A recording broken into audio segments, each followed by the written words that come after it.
Kaninang alas 10 ng gabi, huling namataan yung sentro ng mata ni Bagyong Hana sa layong 295 kilometers hilagang silangan ng Itbayat, Batanes.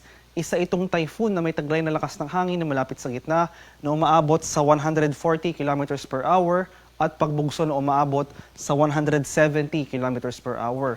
Patuloy itong gumagalaw pakanluran, hilagang kanluran sa bilis sa 20 kilometers per hour.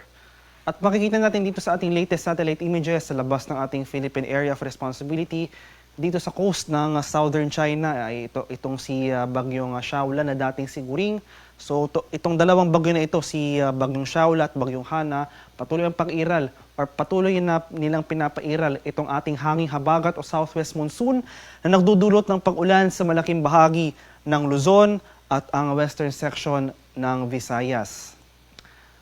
Para naman sa magiging galaw at lakas nitong si Bagyong Hana sa mga susunod na araw, for the next 24 hours and for the next days, ay magpapatuloy yung generally west-northwestward o yung generally westward na paggalaw ng bagyong ito at posible itong maglandfall sa silangang baybayin ng southern Taiwan bukas ng hapon or bukas ng gabi. At habang binabaybay nito ang landmass itong Taiwan area, asahan natin yung paghina ng nasabing bagyo at posible na lamang itong maging isang severe tropical storm once mag-exit na ito ng landmass ng Taiwan.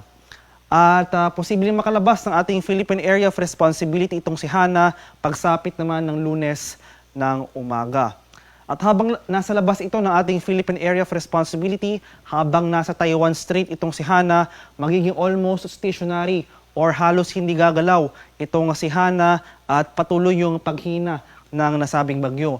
Posible yung pangalawang landfall or final landfall ng nasabing bagyo sa coast ng Guangdong, China pagsapit ng late Tuesday. So habang nagla-landfall or habang pagkatapos mag-landfall nitong si Hana sa bahagi ng southern China area, asahan natin yung tuloy yung paghina ng nasabing bagyo. Magiging tropical storm na lamang ito bago mag-landfall and patuloy itong magiging tropical depression and eventually magiging remnant low na lamang itong si Bagyong Hana. At ngayong gabi nakataas pa rin itong tropical cyclone wind signal number 1 sa bahagi ng Batanes Islands. Kaya saan pa rin natin yung mga tsansa ng malalakas na bugso ng hangin within the next 36 hours sa nabanggit na lugar. Sa mga pag-ulan na dala naman nitong si Bagyong Hana, 50 to 100 millimeters na pag-ulan ating mararanasan bukas sa bahagi ng Batanes. So moderate to heavy rains po ang ating mararanasan. Maghanda tayo sa mga banta na biglang pagbaha at pagguho ng lupa sa nabanggit na lugar dahil sa mga susunod na oras ay posibleng mahagipnan yung mga outer rain bands ng nasabing bagyo ang area ng Batanes Islands. And in addition sa mga pag-ulan na dala or yung mga direktang pag-ulan na dala ng bagyong ito, pinapairal rin ni Hana ang ating southwest monsoon o habagat na magdudulot ng pag-ulan sa malaking bahagi ng Luzon at ilang bahagi ng Western Visayas. So ngayong gabi pa lamang makakaranas tayo ng mga pag-ulan sa ilang bahagi ng Luzon. So sa areas ng Metro Manila, Abra, Benguet, Tarlac, Nueva Ecija, Pampanga, Bulacan, Rizal, Cavite at Batangas, makakaranas po tayo ng moderate to heavy rain. So katamtaman hanggang sa malalakas na pag-ulan. Makikita natin dito sa table na ito, nagko-correspond ito dito sa 50 to 100 millimeters na pag-ulan. 100 to 200 millimeters naman na pag-ulan, so heavy to intense. Malalakas hanggang sa matitinding pag-ulan ang ating mararanasan sa ilang areas ng Ilocos Region, Zambales, Bataan at Occidental Mindoro. Pagsapit ng bukas ng gabi hanggang sa gabi ng Lunes ay mas marami pa yung mga areas na makakaranas ng pag-ulan. So pati na rin dito sa mga areas ng Northern Palawan at Antique, makakaranas rin po tayo ng mga pag-ulan o yung mga malalakas na buhos ng ulan na dala ng habagat.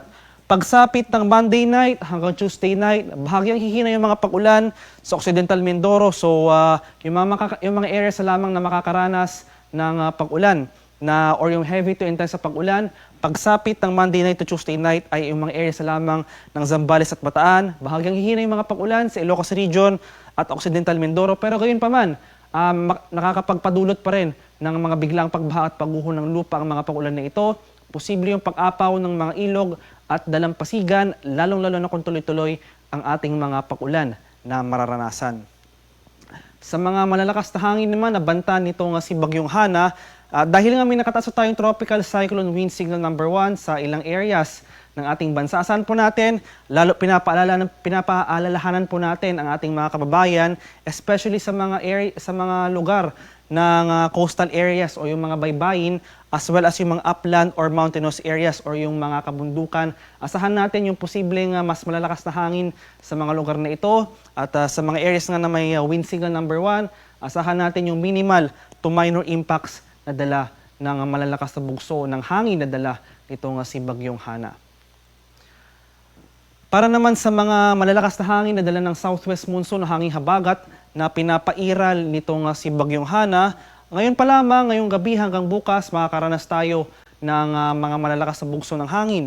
Namely sa mga areas ng Batanes, Babuyan Islands, Ilocos Region, sa bahagi ng Cordillera Administrative Region, Nueva Vizcaya, Zambales, sa bahagi ng Pampanga, Bataan, Aurora, Bulacan, Metro Manila, Calabarzon, Mimaropa, sa bahagi ng Bicol Region, Western Visayas, at sa northern portion ng Eastern Visayas. Posible magpatuloy yung mga malalakas na hangin na ito hanggang sa araw ng Lunes at pagsapit sa araw ng Martes ay bahagyang mababawasan yung mga areas na makakaranas ng malalakas na hangin. So pagsapit ng Tuesday, ito na lamang yung mga areas na makakaranas ng gusty conditions yung mga malalakas na hangin. Batanes, Babuyan Islands, Ilocos Region, Zambales, Bataan, Cavite, itong northern portion ng Quezon, Lubang Island, Romblon, at Kalayaan Islands. And in addition sa mga malalakas na hangin na dala ng bagyo at ng hanging habagat na pinapairal nito, asahan na rin po natin yung mga matataas na alon. So rough to very rough sea conditions sa ating posibleng maranasan sa ilang baybayin o ilang dagat baybayin ng ating bansa. Kaya may nakataas pa rin po tayong gale warning, namely sa mga areas na itong mga seaboards ng northern at central Luzon, itong western at southern seaboards ng southern Luzon, sa mga ilang areas ng northern Quezon at sa mga western seaboards ng Visayas. Kaya sa ating mga kababayang mangingisda at may mga maliliit na sasakyang pandagat, kung maaari ay huwag po muna tayong pumalaot dahil inaasahan natin na magpapatuloy itong maalon hanggang sa napakaalong karagatan na dala ng habagat.